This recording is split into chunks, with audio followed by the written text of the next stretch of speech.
ज्योतिबाच्या नावानं चांग भलं. नमस्कार, मी तारा.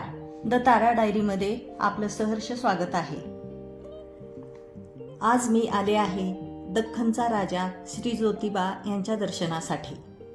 वाटेत सकाळचं हवामान एकदम मस्त होतं, त्यामुळे फोटो आणि व्हिडिओ काढण्यासाठी थोडा वेळ थांबले. हे मंदिर महाराष्ट्रातील कोल्हापूर जिल्ह्यातील वाडी रत्नागिरी या डोंगराळ भागात आहे.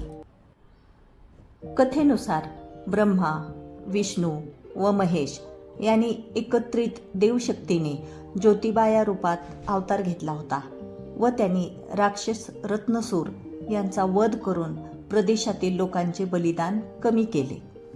या देवतेला श्री ज्योतिबा किंवा केदारेश्वर असेही म्हणतात. आणि शेवटी आम्ही मंदिरात पोहोचलो.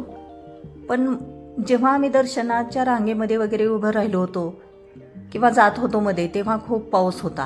त्यामुळं काही व्हिडिओ वगैरे किंवा फोटो असं काही शूट करता आलं नाही आम्हाला. पण दर्शन आमचं खूप छान झालं. मग दर्शन झाल्यानंतर जेव्हा आम्ही बाहेर आलो, तिथे प्रसादाची दुकानं वगैरे खूप अशी आहेत. त्या ठिकाणी मग पावसातच आम्ही घेतलं ते, आणि त्यावेळेस थोडासा व्हिडिओ शूट केला मी त्या ठिकाणी. आणि दुकानं तुम्ही पाहू शकता. याच्यामध्ये खूप पाऊस सुरू आहे, तरी पण लोक येणारे जाणाऱ्याची संख्या काही कमी नाही आहे तिथे. तेवढ्या पावसात देखील येतातच दर्शनाला. या ठिकाणी प्रचंड गर्दी असते, खास करून रविवारी खूप गर्दी असते इथे. पाऊस आणखी कमी झालेला नव्हता, थोडा सुरूच होता पाऊस. आम्ही प्रसाद वगैरे घेतला तिथे, दुकानं वगैरे पाहिले, कारण मी पहिल्यांदाच आले होते या ठिकाणी.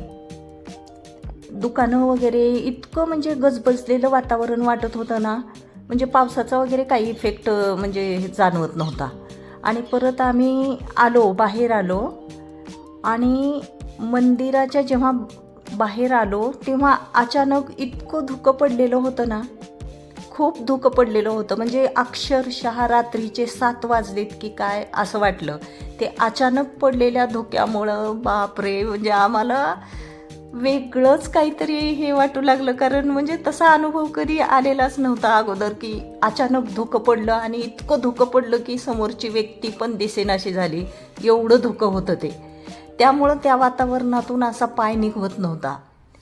सप्टेंबर ते ऑक्टोबरचे पहिला आठवडा, दुसरा आठवडा या ठिकाणी हा जो रस्ता आहे, इथे म्हणजे जे पण दर्शनाला जातात किंवा तिथे छोटे छोटे गावं आहेत ना, आजूबाजूला खेडे आहेत, तर तिथं जे पण जातात लोक ह्या वळणावर नेमके थांबतात ते. कारण हा सेल्फी पॉईंट पण आहे आणि इथून निसर्ग इतका सुंदर दिसतो ना, तुम्ही कल्पना देखील म्हणजे हे व्हिडिओ पाहून तुम्ही इमॅजिन करू शकता.